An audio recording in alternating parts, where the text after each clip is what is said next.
chat. Keep it alive through these lines I write. I keep it live cause I thrive. I might just blow your mind tonight. I'm so hyped, but it's no hype. From this height, it's direct hits on sight. I'm your type, lend me your ears to show you that there's something in me. I'm not giving up, I'm standing right here, holding these days hostage. And I'll make this my year. We turning fear into love, and the love's in the air. I love doing this cause nothing compares. Nothing can share that same type of feeling when you feeling them flares. They can't catch it, it's havoc. I rip to a tear, switch a scenario on stereos, I leave them impaired. Variables start to change and they're all in my range. I just gotta grab it, it's all mathematics. Every step is drastic, I make it fantastic. I'm trying to take your breath away. Asthmatic. This is live through the stereo. Go and let it blow, blow through the stereo. I'ma let them know through the stereo. Yo, here we go through the stereo, stereo. This is live through the stereo. Go and let it blow, blow through the stereo. I'ma let them know through the stereo. Yo, here we go through the stereo, stereo. Yeah, just nod your head with it, so explicit and vivid. Every image is intricate, intimate. I put my all into it, no scrimmage and no rules. I'm a pro tool, hear my heartbeat beat into the vocals. I'm so loco, lost my mind, oh no. It's ponderoso, dope, so no overdose, cause it's dope, yo. Man, this is house grown, mixed with some milestones. So I let the style flow down like the Dow Jones, bringing it with some foul tones, letting the crowd know we getting loud, so it's eardrum rudiments. Yeah, we bring it rude again. Move, little hooligan. Music for tuning in, full time to the 10. I'm on my clock like I told you. I'm doing this for dreams we pursuing. Hey everybody, welcome back to the Anti-Media Radio Show. Once again with your host, Nick Bernabe, here on UCY.TV. Thank you all for tuning in, and I'm glad to be alive and kicking, even though I'm still a little bit sick. I don't know what the hell's going on. I've never had a cold this long before in my life, but I'm feeling better now and just getting over it, whatever. So that's good news. So we're back at it. We're going to be here 5 days a week here, Monday through Friday on UCY.TV. You could also catch us live at theantimedia.org/radio. And if you miss our show live, you can go and listen to it on YouTube, UCY TV's YouTube channel. Look us up, listen to all of our shows, or don't, either way. It is kind of cool to hear all of our shows because we talk about topics and, we make predictions and, we're talking about stuff that carries on to the next week, the elections, foreign policy, all the crap that goes on, you name it. We're going to be talking about a bunch of that stuff tonight with my awesome panel. Tonight we've got our special co-host, Jake Anderson, on the line. What's up, Jake? Jake's asleep at the wheel over there. I was swallowing something. Okay, cool. Well, hopefully it was something good. Yeah, it was a shrimp. No, I'm good, man. How are you doing? Pretty good, man. Not too bad. Like I said, I got this cold that I've just been having trouble kicking, but I think I'm finally over it. I passed it over to my girlfriend, so like once she caught it, it's like, okay, peace, I'm leaving you and taking her over. So that's weird. How did you pass it on to her? I have no clue, man. I have no clue. Anyway, we got a bunch of stuff to cover, all kinds of things happening over the weekend. Hey, we started a new war too. That's pretty awesome, I guess. When it comes to the neocons and their money-making machine, it's pretty good news for them. Bad news for the rest of us. You got to pay for it, and all the poor people that are going to be dying because of it. We're also joined on the line by our other special co-host, Claire Bernish. What's up, Claire? Not much. What's up? Hanging in there. I don't know what's up with DB, though. I don't know if he's going to call in tonight. I haven't heard from him today, so hopefully he's just running late. We'll see. But so many things to cover. I'm just going to be over at theantimedia.org on the homepage. Hopefully everyone listening goes and looks at the homepage because our top story right now is how Facebook has been censoring certain types of news stories. So we're going to talk about that first because we've all got some skin in the game when it comes to that. So one thing I want to say real quick, everyone listening tonight, make sure you go to our website if you like the stuff we cover. And I know there's a bunch of crap that we post that you may not agree with. And hell, we post stuff that I don't agree with. There's stuff on there that people on the line don't agree with. But we try to have a broad sense, a broad view. We're not trying to be overly ideological and just give you like one viewpoint. So there's stuff on there that may upset you or offend you. But I'm sure if you're listening tonight, there's a lot of stuff that we've posted that you resonate with or that you're glad that you found out because of us. So that being said, Facebook is not showing all the posts that we make and all of our content. So if you want to see all the stuff that we're doing, make sure you visit our website, theantimedia.org, and check it out at least like once or twice a day, maybe like once in the morning and then once in the evening so that you can see all the stuff that we're covering. Subscribe to our RSS feed, however you guys do it, because Facebook is increasingly becoming a gatekeeper. I mean, before it was like mainstream media and it was impossible to get information out there because it was like, who had the money to start their own TV channel or their own radio station? Nobody did. So the only viewpoints you saw were one of 6 huge corporations that control the media. Now, thanks to social media, it's like all these independent news websites sprang up and everybody's, there's all this independent media and it's like great. And now Facebook is like crushing down on these outlets. I mean, literally a bunch of my friends that run websites and Facebook pages have come to me because I've become one of these default people that knows all about Facebook apparently. And they're like, man, have you noticed that there's like something going on with Facebook? Like our stuff isn't getting that much reach. I'm like, yeah, dude. I mean, this is a reality that we're gonna have to deal with. Now we're working on ways around it, and of course, there's always ways to deal with the algorithms and stuff. Anyway, that being said, the top story over on the Anti-Media right now is about how there's like some Facebook whistleblowers now stepping forward to talk about some of the practices that are going on over there at Facebook and how they censor certain types of news stories. Did you guys get a chance to check this out yet, Claire and Jake? Yeah, I did. I saw that it's mostly conservative news. That's what I took from it. Part of it, definitely. They censored some stuff about the IRS, and then obviously Facebook is censoring a lot of stories that are critical of themselves. So they're not. If there's a story out there about something bad that Facebook has done, they're not showing anyone that story either. But this story was trending in the Facebook trends section today. It did, yeah. I think they had to do it because they're like, oh crap, they caught us. Yeah. But one major thing that we take from this about the trending section on Facebook is that it's not actually it's not actual trending news sometimes. Sometimes it's just stuff it's editorial stuff. Actually, they pick and choose what gets to be on trending, and then they even choose stuff that's not even trending and put it in the trending thing in hopes of making it trend. And one thing that I pulled from this report that's pretty interesting was Syria.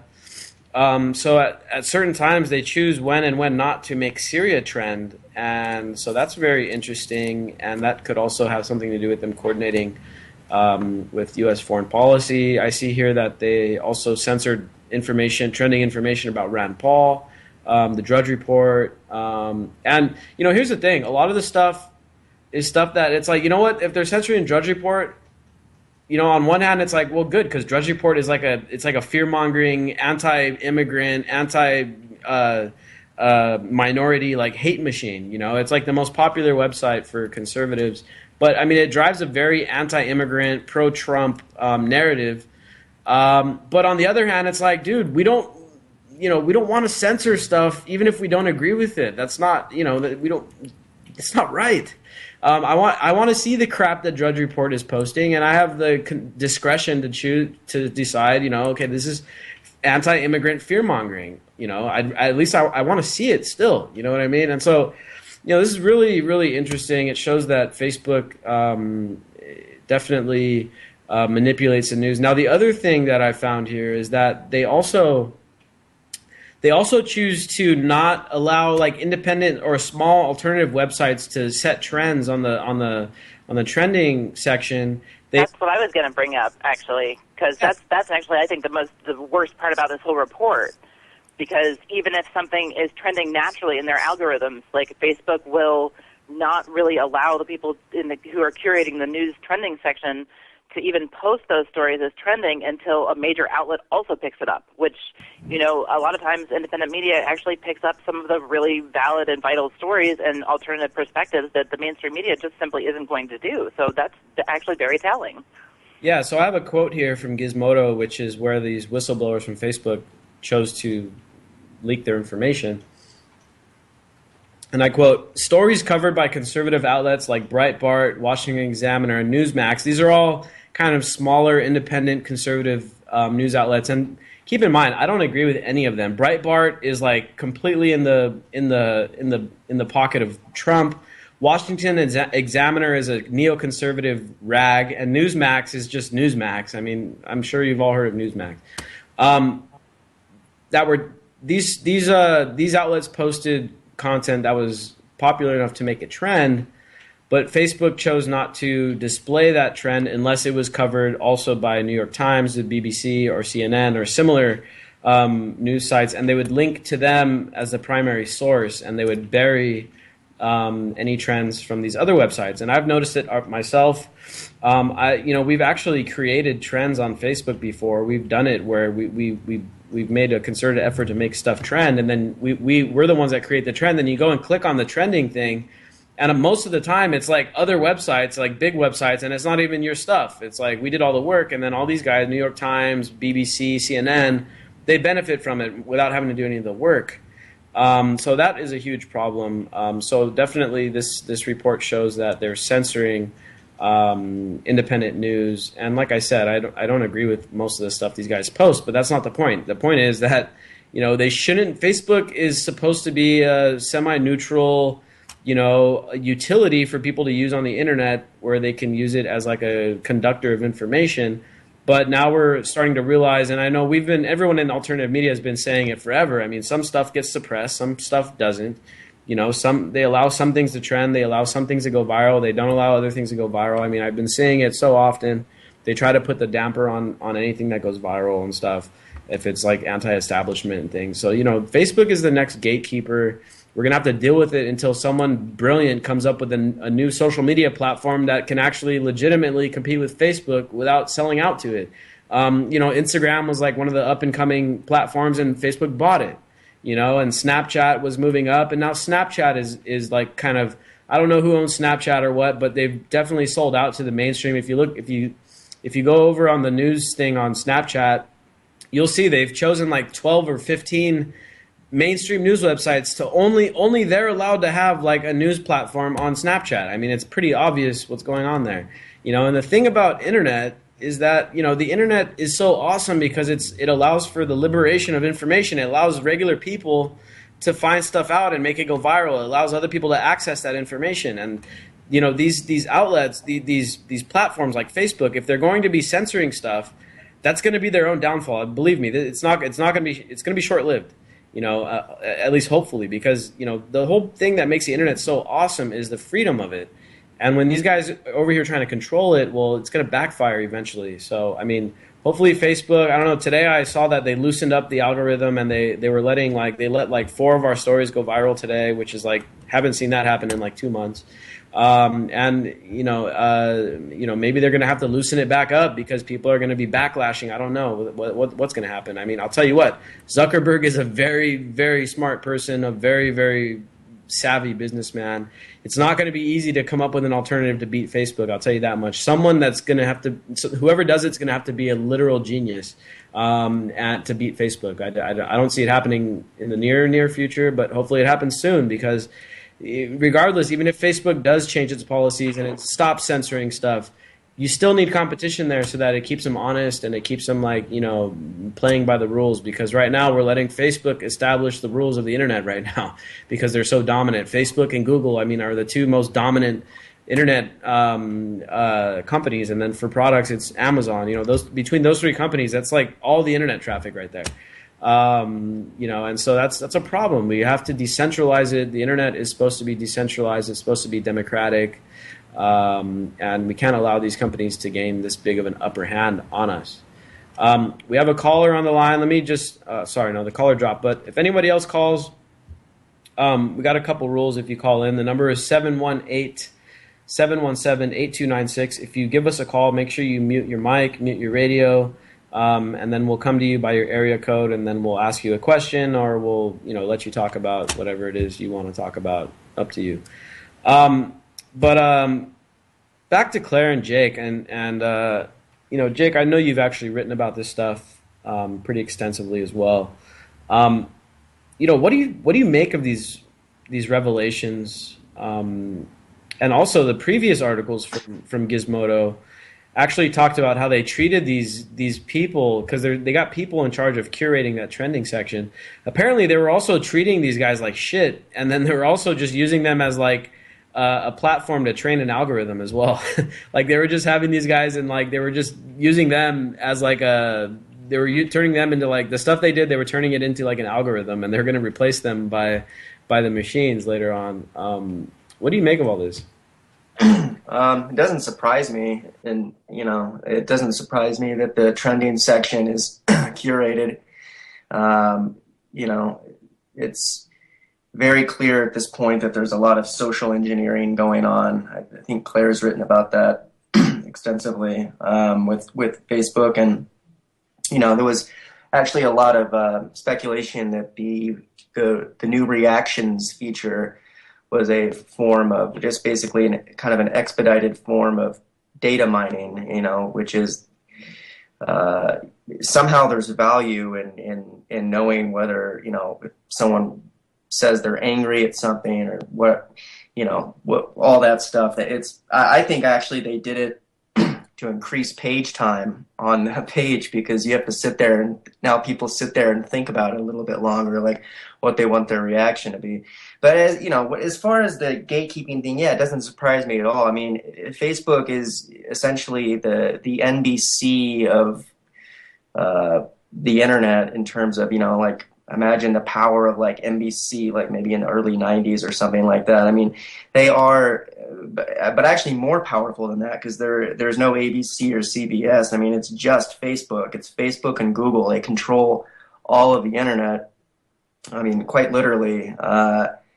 If you don't have something, if you don't have a channel, if you don't have good organic traffic to your site from Google or a strong Facebook reach, no one's going to see your site, period.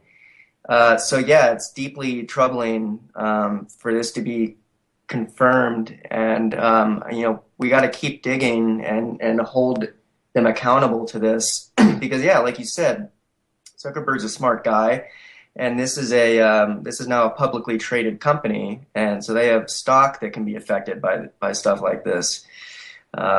So it'll be interesting to see how this plays out, but it certainly doesn't surprise me at all. I was actually thinking about writing this, but yesterday I saw a story about how Twitter just banned intelligence agencies from viewing their proprietary data mining tool, which I thought it was an interesting move. I think I'm going to try and write something on this actually, Nick, but this is off topic, but it's interesting.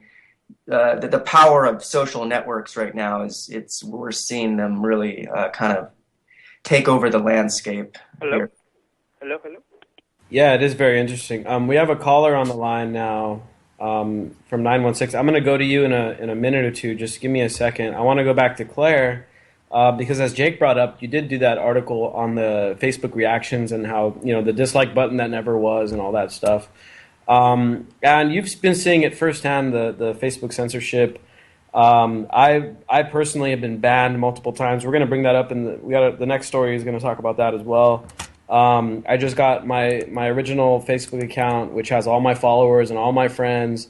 I just got 3 days ban again because people are waging false copyright takedowns against some pages that I'm working with.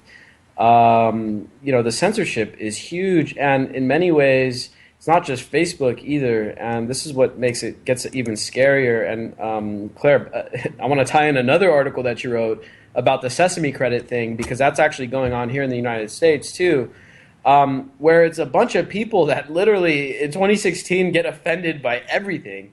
And so the last several times I was banned over content that I posted was people that were literally just butthurt. Like, they were butthurt because we were talking badly about Trump.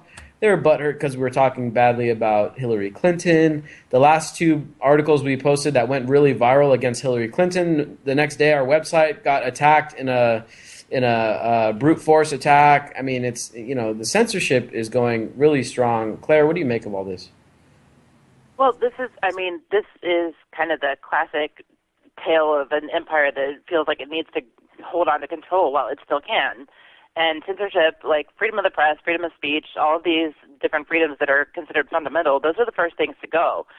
And I think we're seeing that in action right now. I mean, you're seeing it with the censorship through algorithms and through everything else, but then when you get people on board with being offended and stuff like that, when you get people to do the censorship for the government, that's when you really begin to have a problem, and that's what's going on. I mean, it used to be like people who reported posts and stuff like that used to be kind of socially made fun of and such, you know, in media. Now they are considered like, I don't know, it's almost like they're heroic in some ways. I've seen people like proudly proclaiming they'll ban somebody's page just because they don't like what they're posting. Like if you keep on posting this thing, I'm going to ban your page. It's like, wow, why are you proud of that? You know, that's what the government does. The government censors stuff that they don't want you to see. Why would you do their job for them? And it's becoming a really, really big problem. I mean, you have, and like Jake brought up the buttons, like the reaction buttons.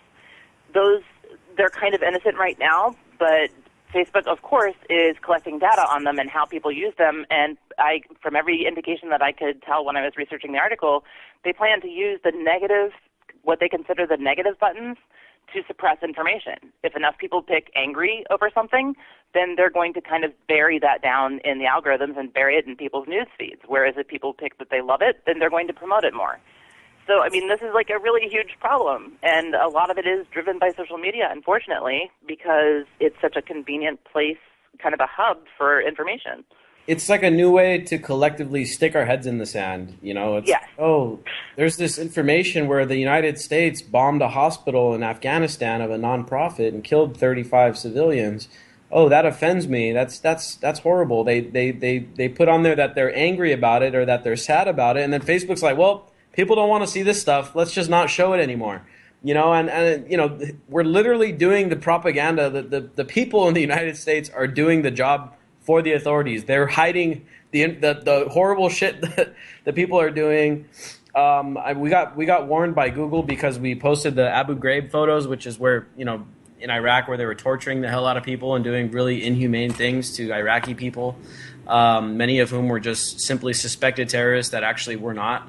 And, you know, Google almost removed our ability to use their ads on our website because they said that those photos were offensive. You know what I'm saying? And so, like, literally, you can't even, like, you know, technically speaking, according to Google standards, you can't even post police brutality videos on website. Like, if it shows any kind of violence or anything like that, well, then Facebook doesn't want, or Google doesn't want to allow you to make any money off of it. You know, and that's their way of, you know, backdoor censorship.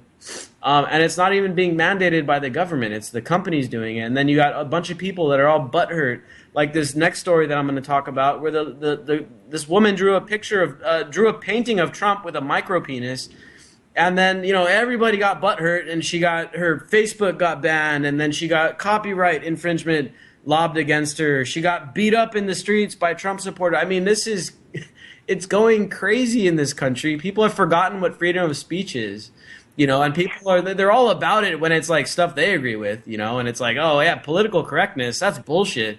You draw a picture of Trump with a small dick and everyone's like, oh my God, that's unacceptable. It's like, wait, I thought you guys would like freedom of speech. I thought you didn't like political correctness. I mean, correct me if I'm wrong here, but yeah, I really want to say something here because freedom of speech and freedom of the press are, like, I think probably my two biggest issues because they are the most vital to any kind of functioning society.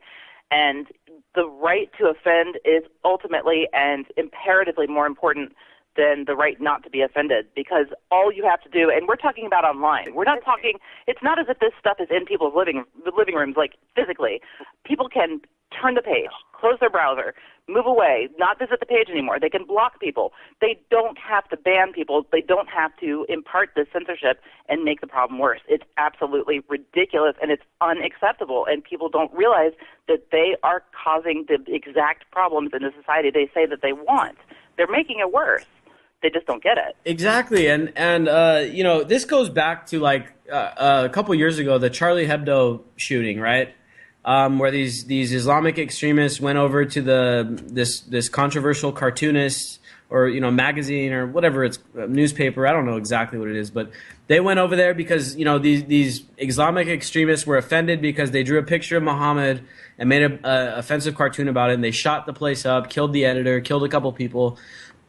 And then all of a sudden France is like up in arms because they're like, we want to defend freedom of speech, right? They're like, we got to stand up for these cartoonists that are offending Islam and stuff. And whatever about that. People want to make like offensive stuff. Fine. I'm not ever going to say, hey, we should ban cartooning of certain things because it's too offensive. I'm never going to do that. But what I want to draw here is like a little bit of a contrast because there's a total hypocrisy going on. Later on, you got the Paris attacks, and then in the direct wake of that, they go around, they start censoring all kinds of websites. Even the anti-media was censored in Paris at a certain time because, Claire, you wrote an article saying, like, look, why the hell is everybody worried about Paris when this many people died, when our bombs are killing people all around the world, way more than this every day? And then, France goes and bans our website from being shown to people in Paris, and so there's this huge hypocrisy going on. It's like, oh, we believe in freedom of speech and this, that, and the other. But then on the other hand, it's like, oh, we're going to ban websites. We're going to censor information. We're going to do this. We're going to do that. Total hypocrisy. I want to take our caller here before we move on to this next story. Caller from 916 area code. How's it going? How you doing? I'm Randy. So, I had a few things I wanted to talk about. Go ahead. But now that we're talking about Hillary and stuff, I got to talk about her paid attack trolls from her super PAC. The post that you announced this broadcast on, there's just all these paid attack trolls from Hillary on there. And it was announced and stuff. There was a super PAC of hers dedicated to paying these trolls to defend her on anti-Hillary posts. Yeah, man, I saw that, and I think you're right, because I'll tell you what, we've already got all of the Hillary Clinton supporters out of our newsfeed. Like, we don't have any more Clinton supporters on our page. I guarantee you that. And, like, they come out of nowhere, and they're, like, commenting instantly, like, oh, how could you say this? This is a major stretch. The meme in question here is that it's, like, Dick Cheney, and then it's a picture of Dick Cheney, and then down below that it's a picture of Hillary Clinton, and it's like now available in female. And it's kind of a commentary on her just horrendous foreign policy. I mean, she wants to instill a no-fly zone in Syria, which is basically every single time the United States has put a no-fly zone over a country, it's led to a regime change. So basically, Hillary Clinton is saying she wants to overthrow the Syrian government. She already she convinced Obama to overthrow the Libyan government. She backed a military coup in Honduras. I mean, you name the foreign intervention, and she's basically, ready to send our troops down and put them in harm's way. I mean, she's talked about Iran like they're the devil. If she was elected, I mean, she would probably start a war with Iran. I mean, you name it. Anyway, caller, go ahead. When it all comes down to it, though, like, she is bought out by all the sub-central banks, not like Obama and stuff, who was purely Goldman Sachs, who he's going to have a job with next year. He even joked about it. I think you guys posted about that. But all J.P. Morgan, all these banks are who finance her, and all these banks are who have all these stocks invested in these military-industrial suppliers, and it's pretty scary when you start looking into the details of it because, like, okay, for example, Obama, so he had his kill list and whatnot, and so he has his job at Goldman Sachs, but Goldman Sachs, huge investor in Lockheed Martin, one of the biggest military industrial suppliers. And just this last year, Goldman Sachs pulled out of Lockheed Martin. And so I can't see that as just being coincidental. There has to be actual corruption in there somewhere, but we're not going to know about it because none of it is public information.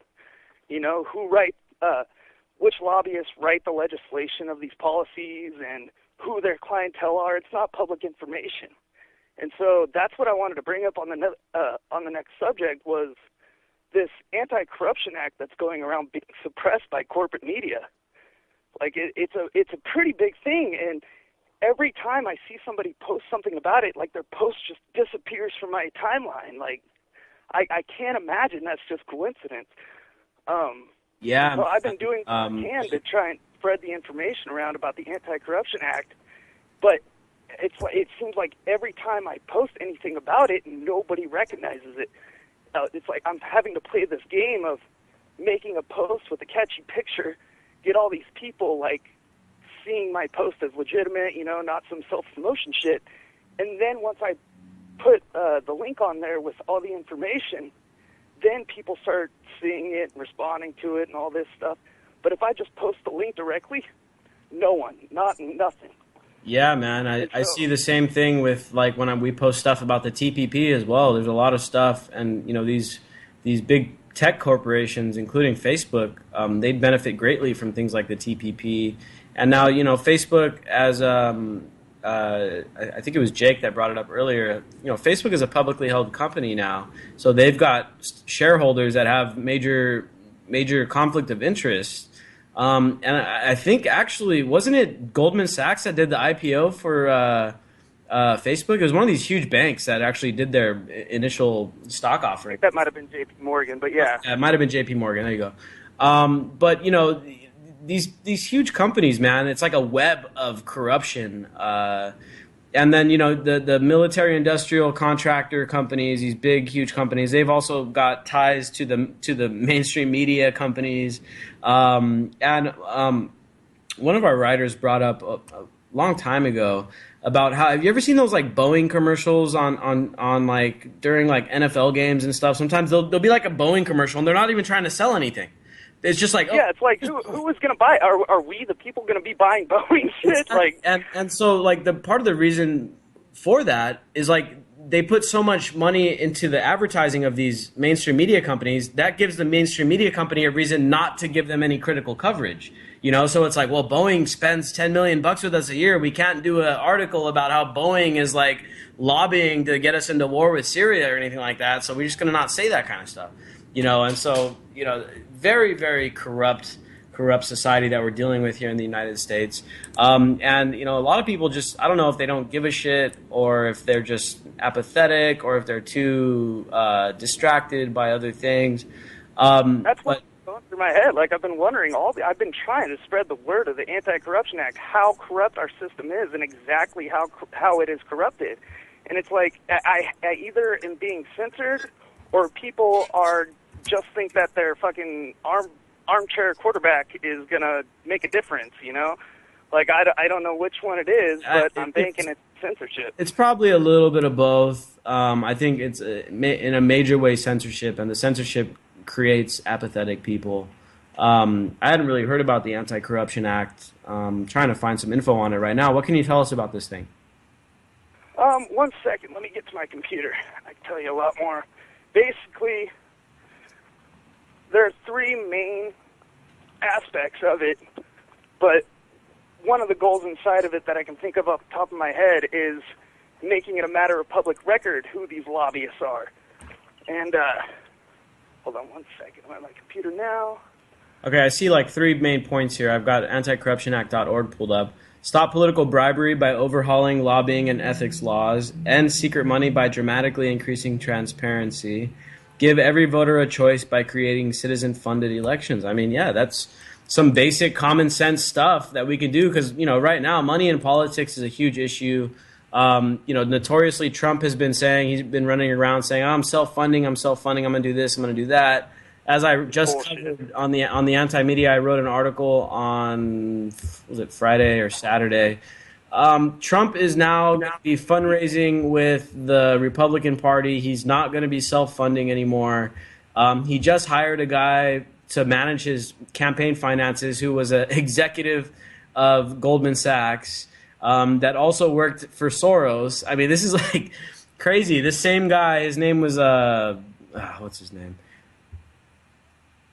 Mnuchin is his name? I don't even know how to pronounce this guy's name. Steven Mnuchin.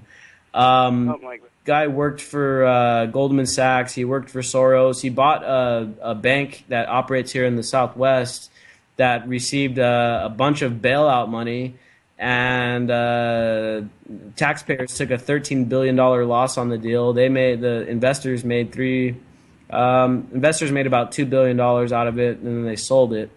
So this is the guy that Trump just hired. So yeah.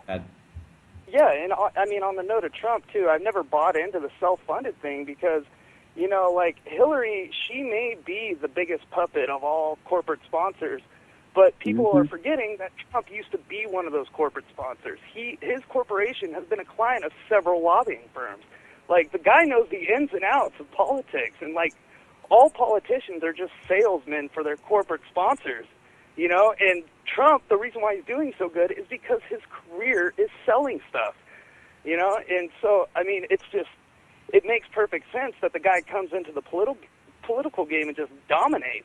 Yeah, and you know, like, look, in my article I linked to it, but let's see, it's an article by one of our amazing writers, Dan Sanchez, called "Trump Will Make His Peace with the War Party." If you want to like just Google that or whatever, you basically see that Ronald Reagan came in as in a very similar way, where he was kind of like treated as an outsider and stuff. But right as he was becoming elected, right during the Republican National Convention, everything pretty much changed, and he got co-opted by the Republican establishment. The same exact thing is now happening with Donald Trump. And I have a quote here from Dan Sanchez. Trump's circle now includes such mainstream warmongers as Rudy Giuliani, Chris Christie, Richard Haas, current president of the Council on Foreign Relations, and Senator Jeff Sessions. Trump has even identified John Bolton, an Iraq war architect and close ally of the neocons, as a go-to expert for advice on national security. This is a guy that wants to wipe Iran off the face of the earth. oh, man. So yeah, Trump is. You know, I knew of a couple of those. That's pretty scary, though. I didn't know all those warmongers. He's a former ambassador to the UN. I mean, the guy was really high up there in the Bush administration, and Trump is like, he's one of Trump's advisors now. This guy is like a total warmonger. Anyway, anything else you want to add to this Anti-Corruption Act? I kind of like it. I think this is something that does need to get out there. Yeah, see, that's my whole point, and it scares me how, like, nobody is trying to promote this. This is the one thing that could stop this corporate monarchy. You know, we are, like, the whole problem is, like, you know, this entire discussion about how American capitalism, good versus bad, blah, blah, blah. The whole problem is that we're not capitalist. By definition, the state has intervened. Therefore, we are no longer capitalists. We're purely an oligarchy, by definition, oligarchy of fascist corporatism. Yeah, I mean, we've got the worst of both capitalism and socialism. We've got where we socialize the empire and the taxpayer funds all the crap that we do overseas, and then the companies go in there that have close ties to the government and they privatize all the profits, and like Halliburton in Iraq, and, you know, perfect example. You know, the taxpayer pays for the invasion of Iraq and the destruction of Iraq. And then all the money that's, you know, put into rebuilding Iraq, that gets privatized by government contracting companies that have ties to none other than Dick Cheney. You know what I mean? And this is the kind of America that Clinton very much personifies, and that Donald Trump is kind of supposedly running against, but that he's going to be very much a part of, judging by all the people that he's surrounding himself with right now. So, you know, that's something that we got to keep in mind. Exactly. You know, and what my biggest scarcity of this year is, you know, like, everybody, like, just last year, you know, I heard people, like, in the Federal Reserve, you know, and, like, we need to end the corruption in D.C., and it's like, now that an election year comes up, everybody just forgets about this, and they just get so honed in on these two parties who have caused all these problems, and they just magically think that they're going to be able to fix the world someday. You know, and it's like, if you look into all these damn candidates, I mean, you know, Bernie Sanders, he has the greatest principles, I think, of any candidate we've seen in a while. But what scares me is that tuition costs, I can give you the link for it, tuition costs have risen 3 times faster than our dollar has inflated. And I see him as not mentioning this at all, and I have to wonder why, you know, and when you get back to it, the same banks and stuff, the lobbyists, who have set up his fundraisers and all that, they very well could be the beneficiaries of for-profit colleges, you know, and we don't know this. And that, great. yeah, and it's like, when you get back into the donor tree, you know, all these corporations and stuff, they use the bank's lobbyists to sell their legislation to these politicians to sell to all of us. Like, if you go through the tree, like, every one of these corporations share the same sub-central bank financing companies. Like, I can't understand how this country still thinks that one person can fix the world.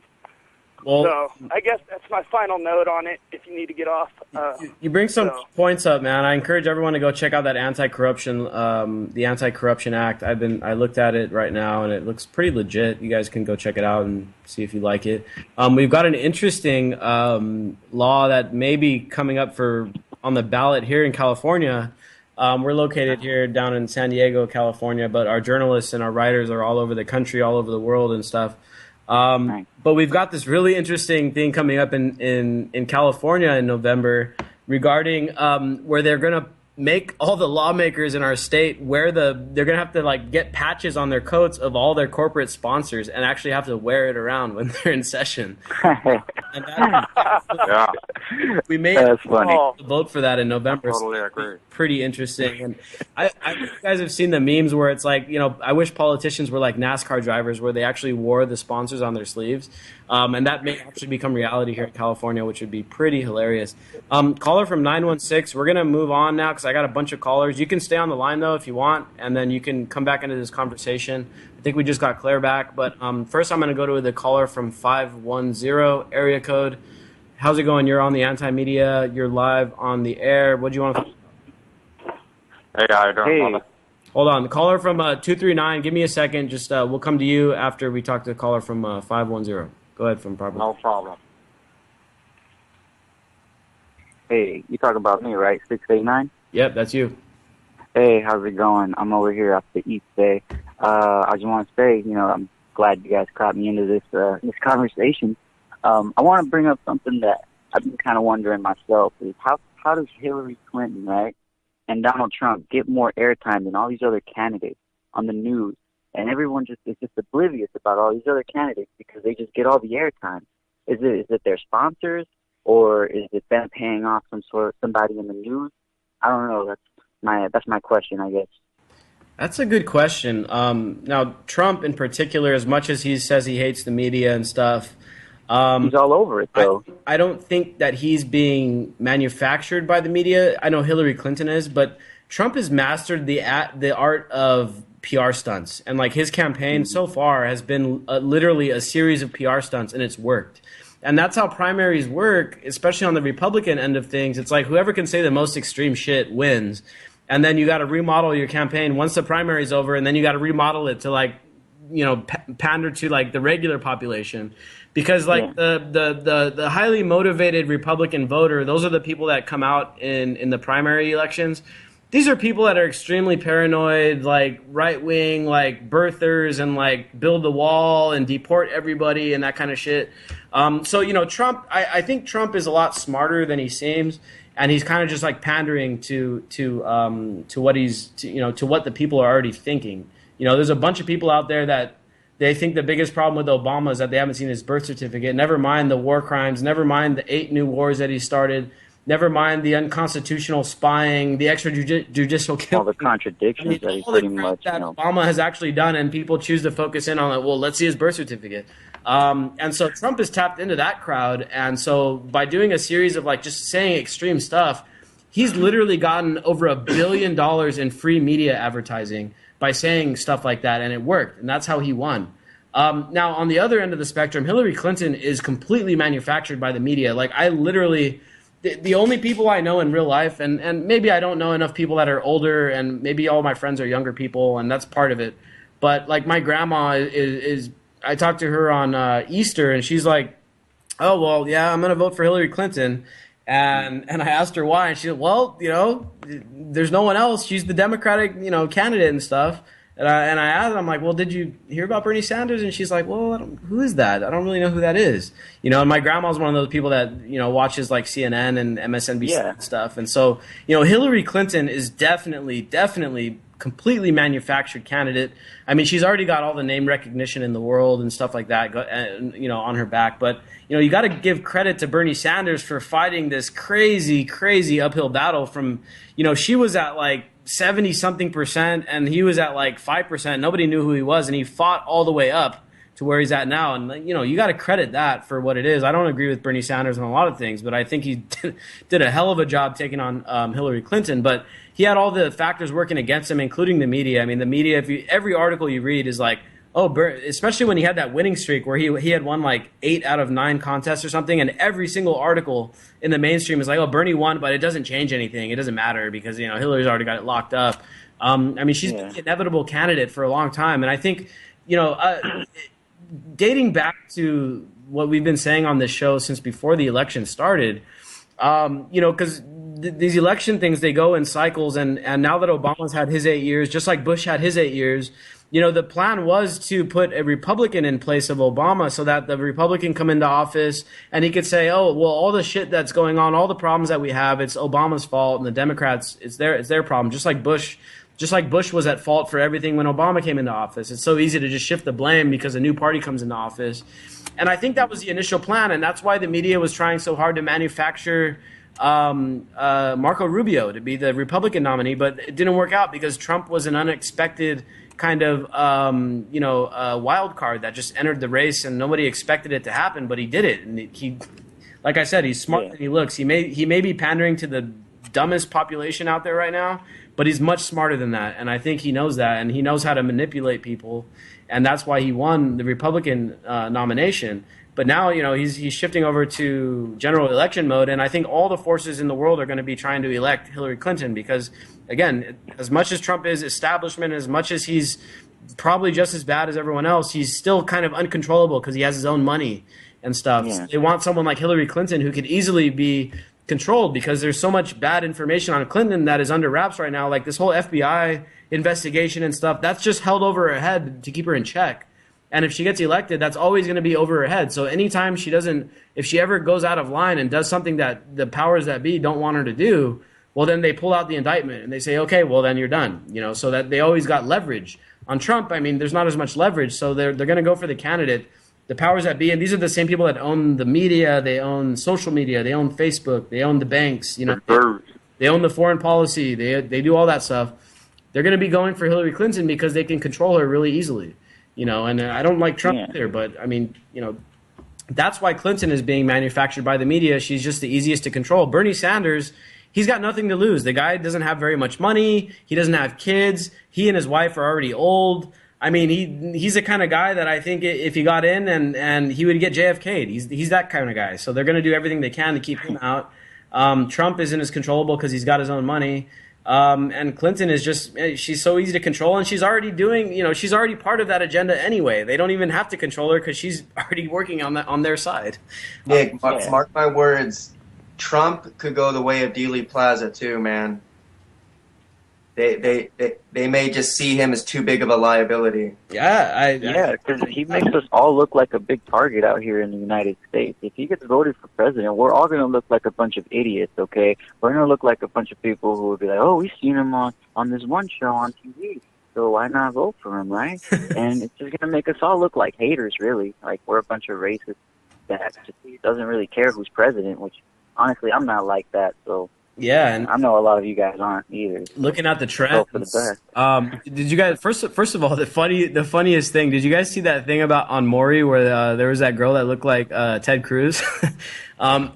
Maury was interviewing her because she went viral because everyone was like, "Oh, Ted Cruz is dressed in drag on Maury," but it was a big joke or whatever. And that's kind of what U.S. politics has descended into, a big joke. So I guess everyone has fun with it.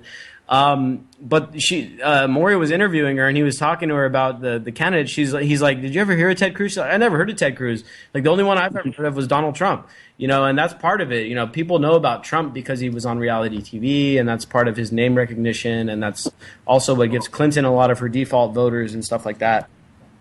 But the other thing, on a more serious note, the Philippines just had an election today, and overwhelmingly, a guy won they're calling him the Filipino Trump. And the thing that I see going on right now, and it's a pretty dangerous trend, is not only in the United States but all over Europe and now in Asia, in Japan, in the Philippines. There's a very fascist tendency starting to grow around the world, and this is something that we need to be very wary of. Keep in mind, back in World War II, fascism, it didn't start in Nazi Germany. I think the first country in Europe to fall to fascism was actually Spain, even though they remained neutral in World War II. Spain went fascist first, and then I think it was Nazi Germany, and then Italy. I mean, so fascism, it ebbs and flows, and right now we're in a situation where fascism is rising all around the world, man.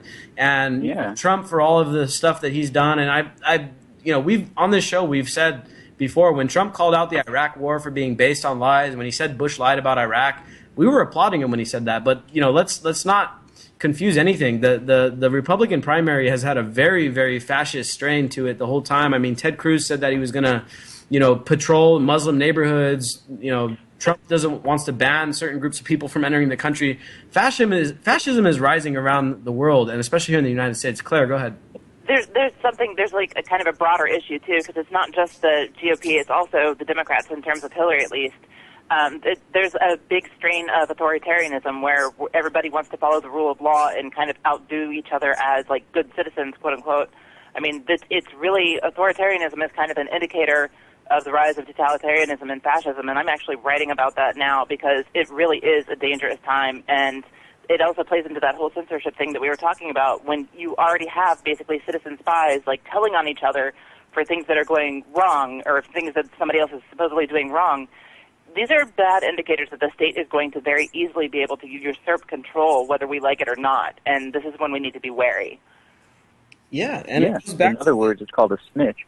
Yeah, a bunch of snitches going around, and there's that woman that we covered today on the anti-media, and first of all, I mean, some of the comments are just like, people blaming the victim. They're like, "Oh, she's fucking lying," and it's a false flag against Trump. I mean, people will say whatever. Some of these comments are just ridiculous. They get out of hand. And then this one guy, he's like, "It's unfortunate," and I'm reading a comment right from the website here. "It's unfortunate that this is happening to her. However, she made the choice to paint the picture and post it." And what he's talking about is that she deserved to get beat up by a car full of Trump supporters because she painted a picture of Donald Trump with a small dick. I mean, this is insane. This is insanity. The United States is supposed to be based on, freedom of speech, freedom of religion, freedom, the right to offend people. This woman painted a picture of Trump with a small dick, and yeah, it was funny. But, now she got beat up by it. She got banned from Facebook. She got censored. They waged copyright infringements against her. I mean, they're pulling out all the dirty tricks that have been used against us at the anti-media constantly. But it's kind of expected for us because we're so anti-establishment. But all this woman did was like draw a painting of Trump with a small dick, and now she's getting the wrath of like this authoritarianism that's rising, where it's like, hey, if you offend me, I have the right to beat you up and like throw you out of the country. It's like, wait, no, that's not what this country was set up upon. In fact, the people that came over here to the United States to begin with, the original settlers, were trying to get away from like authoritarian religious-based government. They were trying to get away from that stuff.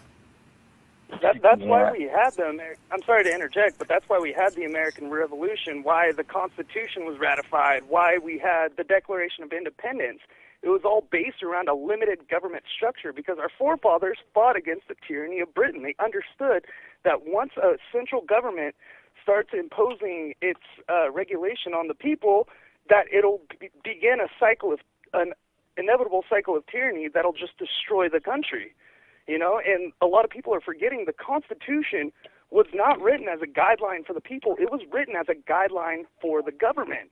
And nobody seems to remember this. That is all. Sorry.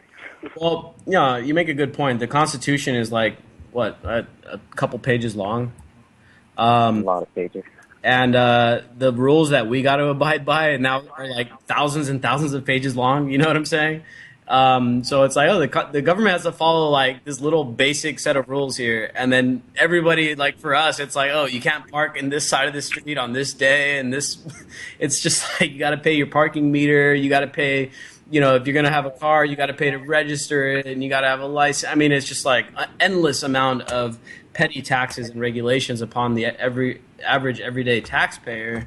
And then the government has like this very, very basic and like up for interpretation, apparently, set of rules called the Constitution and the Bill of Rights that are supposed to like govern them and control them. And it's not working out too well in that aspect. Well, they probably get away with breaking laws because, they don't tell us what they're up to. Jefferson would have said is like, like something like once the federal government stops governing government itself and begins regulating the people will be the beginning of tyranny. Like that's something I imagine Thomas Jefferson would have said if he would have saw the rise of how bad the federal government has been intruding on the people. We got to make a time machine, go back and grab some of them founding fathers and bring them back to modern day and see what they think. I mean, it would be right, exactly. Like if Thomas Jefferson were to see us right now, he would be ashamed. Absolutely ashamed. Yeah, we need to talk more about Hillary Clinton and how the top 10 donors for her campaign are all Jewish, and how John Kerry's last name is really Cohen. See what's really going on here. I start listening to David Duke and understand the Zionist-occupied government, my brother. They're taking over. Hey man, we politics and the banks. We don't talk about David Duke on this program much, but thanks for calling in anyway. And sometimes we get the most random calls, man. David Duke, that's like the grand dragon of the KKK or some shit, I think. Oh man, I had to drop that one. Every now and then we get some. Yeah, he actually ran for president once. Yeah, didn't he used to be buddies with? In fact, isn't he the guy that endorsed Hillary Clinton? That's right. I don't know about that. Yeah.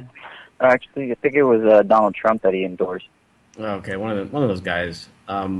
Whatever. KKK getting involved in politics again. I thought they already had their run a long time ago. Anyway. Trump and Hillary actually have each of their own KKK endorsements, so there is that. Yeah, Hillary has been endorsed by some sector of the KKK, actually, and so has Trump. And so Hillary was... Not to interrupt here, but wasn't Donald Trump actually called out for being in the KKK by Anonymous?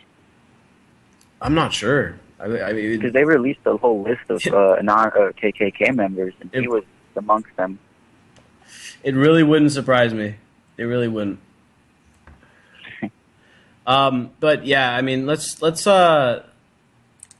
if I can get another one of these stories in, because we still got a few more minutes. Thank you guys for your calls. Really good calls tonight, except for that dude that wanted to talk about David Duke. I mean, that's just crazy. Stoners have a new reason to celebrate cannabis legalization. We got some good news on the chopping block for tonight, which is kind of rare. But according to academics and researchers, they found that legalizing cannabis has drastically caused the price to go down. And if the trends hold, the price of high-quality cannabis in the United States will be going downward in states that have legalized 25% each year. And I've definitely noticed that here in the United States, here in California and in San Diego particularly. We are a pretty big weed town. I mean, you can get grams of decent cron for like $5 now. That's really good, because out here I can't really get a gram, like not even for 10. Out here, you want the best stuff, you got to pay $15 or $20 for a gram.